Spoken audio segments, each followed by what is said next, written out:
Vamos lá, galera, questão 2. Na questão 2 é pedido para que a gente fale um pouco, né, sobre a classificação das imagens.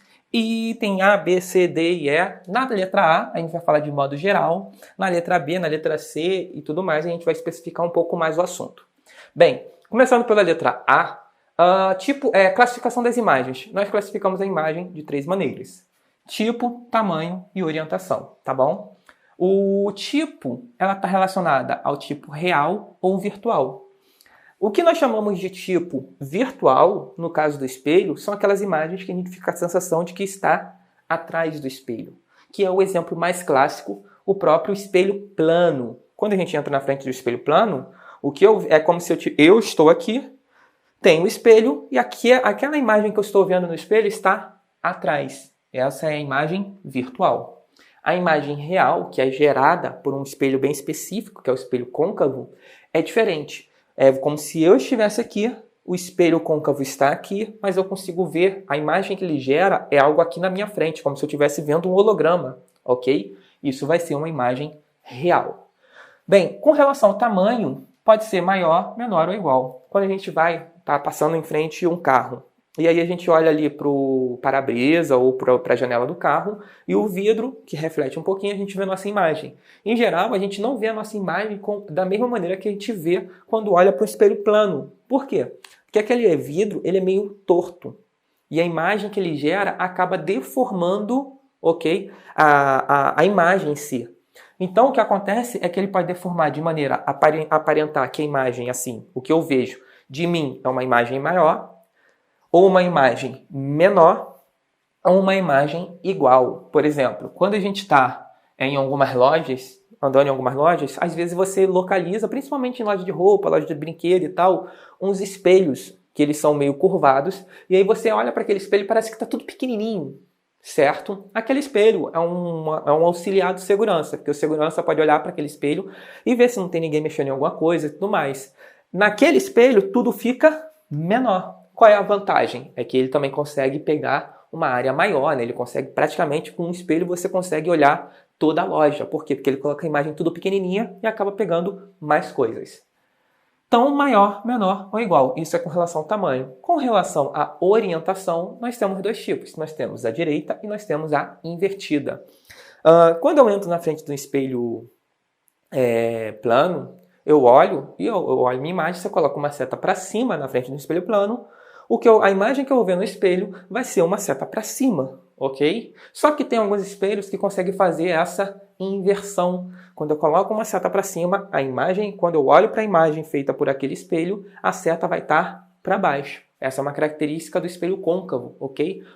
Não em todas as situações. O espelho côncavo ele consegue gerar diferentes coisas. Ele consegue gerar imagem virtual e real, ele consegue gerar imagem maior, menor ou igual, e ele consegue gerar imagem direita e invertida. O espelho côncavo é o que consegue fazer todos esses.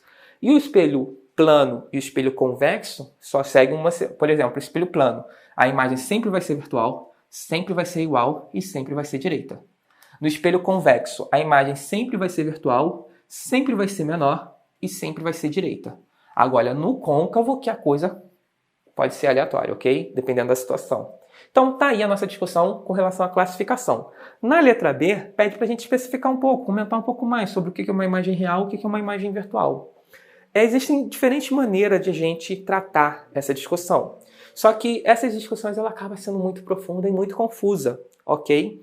O que a gente vai fazer é o seguinte: imagem real é aquela feita à frente do espelho, o que é uma representação de um holograma, tá? Imagem virtual é aquela imagem que é feita atrás do espelho, o que é uma representação assim de algo que não existe, né? Porque atrás do espelho, na verdade, tem uma parede, então não tem como ter algo atrás do espelho. Então, por isso vem essa ideia de virtual. Existe uma discussão mais técnica que fala: a imagem real, ela é construída através dos raios de luz. Enquanto que a imagem virtual ela é construída através dos prolongamentos.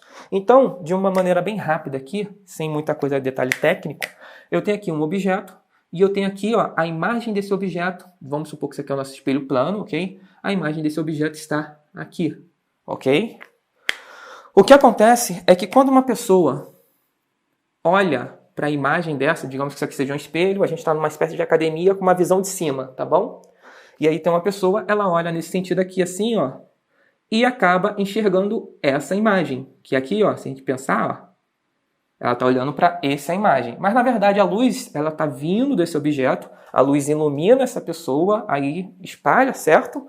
Vem para o espelho, do espelho reflete e vem para a pessoa. Mas o que a pessoa tem? Qual é a sensação que a pessoa tem? Que, na verdade, ela está enxergando algo vindo daqui. Ela está enxergando algo que provém do prolongamento do raio. O raio, na verdade, ele vem para cá. Aqui assim, ó. Ele vem desse ponto para cá. Isso aqui não existe. Mas o que a pessoa tem de sensação é que, na verdade, ela está enxergando algo do prolongamento do raio, justamente desse tracejado aqui, certo? Que vai dar a ideia de uma imagem virtual que está feita atrás do espelho. Porque isso aqui, esse lado de cá, não existe. O que existe é esse aqui, que é real. Aqui é só uma projeção, por isso o nome de virtual. Então a gente fala que a imagem virtual ela é formada pelo prolongamento, enquanto que a imagem real ela é formada pelo próprio raio. E aí essa discussão fica mais interessante quando a gente fala de espelho côncavo e espelho convexo, tá bom? Então, beleza. Agora, com relação à letra C, a letra C pede para que você fale, discuta um pouquinho mais sobre orientação direita e invertida, que a gente já está fazendo essa discussão o tempo todo. Direita é um objeto que vai sempre estar apontado na mesma direção que você colocar. Então, vai sempre estar assim, ó. Ou ela vai estar de cabeça para cima ou de cabeça para baixo.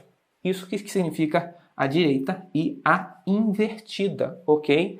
No caso, tem sim espelhos, que é o espelho côncavo, que ele consegue fazer uma imagem sua, ou de um objeto que você colocar na frente dele, e o objeto aparece de cabeça para baixo na imagem, tá bom? Então, beleza, já falamos da letra C. Vamos falar agora da letra D, que talvez seja uma das partes mais interessantes. Quando você trabalha com associação de espelhos, você consegue gerar várias imagens. Por exemplo, uma coisa que é muito usada em cinema é você pegar um espelho plano, tá bom? Vou pensar aqui, ó. Imagina que tem um cubo, tá bom? Tá aqui meu cubo. Opa. Certo? Tá aqui meu cubo. Aí eu vou apagar essa parte aqui, ó, só para que vocês tenham a ideia do que importa aqui, ó, desse cubo, que são duas partes. É como se eu pegasse aqui agora, ó, dois espelhos. Eu tenho um espelho aqui assim, ó, certo? E eu tenho um espelho para cá, aqui assim, ó. Tá bom? São dois espelhos assim. Quando eu faço isso e coloco um objeto aqui na frente, eu vou ter uma imagem aqui, eu vou ter uma imagem aqui, e aqui no meu também consigo formar uma outra imagem, tá bom? O que acontece é que conforme eu vou, isso tudo depende do ângulo, tá? Conforme eu vou mexendo nesse ângulo, essa imagem vira imagem para esse, que gera uma imagem para esse, e aí começa a ter um monte de imagens se eu colocar num ângulo muito pequeno. Então, a aplicação dos espelhos planos, no caso, a associação de espelhos planos, é a questão da formação de múltiplas imagens. Mas isso não é a única aplicação. Em geral, os espelhos hoje, a maior aplicação deles é na criação, ok? Na construção, melhor dizendo, de instrumentos ópticos. Que tipo de instrumentos ópticos? Dentre os mais famosos tem o microscópio e o telescópio. Os telescópios, principalmente aqueles mais robustos, mais caros, eles têm um espelho dentro dele. Um espelho, no caso, côncavo, do tipo côncavo. E alguns têm até espelho convexo, dependendo da construção. Então, a utilização dos espelhos, de modo geral, está na questão da manipulação das imagens. Imagem virtual, imagem real, imagem maior, imagem menor, igual, direita, invertida. Por que isso é importante? Porque quando você manipula uma imagem, você consegue ter mais detalhe. Então, quando eu tenho lá o meu telescópio, quando eu olho por um telescópio, eu vejo a lua gigante, não é? O porquê que eu consigo ver a lua gigante através de um telescópio? Porque eu estou manipulando a imagem. A lua está lá, ela é um objeto. Só que a luz que vem dela passa por uma lente, passa por um espelho, e aí eu consigo manipular essa luz, né, para deixar uma imagem grande quando chegar nos meus olhos. Por isso que quando eu olho para um telescópio, eu vejo um objeto gigante, tá? Então está relacionado principalmente à manipulação das imagens, certo? E essa manipulação das imagens dá a principal aplicação na área de instrumentos ópticos. Instrumentos óticos ou ópticos, né? Vou colocar óticos. tá bom? E na letra E, a letra E é interessante, por quê? Porque a letra E, ela vai vir se baseando numa referência que vai estar relacionada à questão da orientação. Quando a gente fala com relação à orientação, a gente está falando de direita ou invertida, vamos pensar assim, no sentido vertical da palavra. Então, assim, direita é para cima, se eu coloco um objeto para cima e o outro aparece apontado para cima, isso é direita. Se eu coloco um objeto apontado para cima e a imagem desse objeto no espelho aparece apontada para baixo, isso é invertida. Mas no espelho plano, tem algo interessante. Quando eu entro na frente do espelho plano, certo? Eu vejo uma imagem. Ela é direita ou invertida? Ela é direita. Eu estou em pé, olhando para cima, a minha imagem vai estar em pé, olhando para cima. Até aí não tem problema nenhum. Mas existe uma coisa chamada a reversão da imagem, tá? O que vem a ser essa reversão? Quando eu estou na frente do espelho e eu levanto a minha mão direita, ok? O espelho, aquela imagem do espelho vai parecer que levantou a mão esquerda, ok? Isso é a reversão dos raios, a reversão ali que está relacionada à propagação retilínea da luz, tá? Então a reversão, quando a gente fala de reversão do espelho plano, ele está relacionado à questão da troca entre direita e esquerda. Mas cuidado, que essa troca entre direita e esquerda é a reversão e não é uma inversão da orientação que nós falamos da direita invertida. Isso pode causar uma certa confusão. Quando a gente fala de orientação, é para cima e para baixo, direita invertida.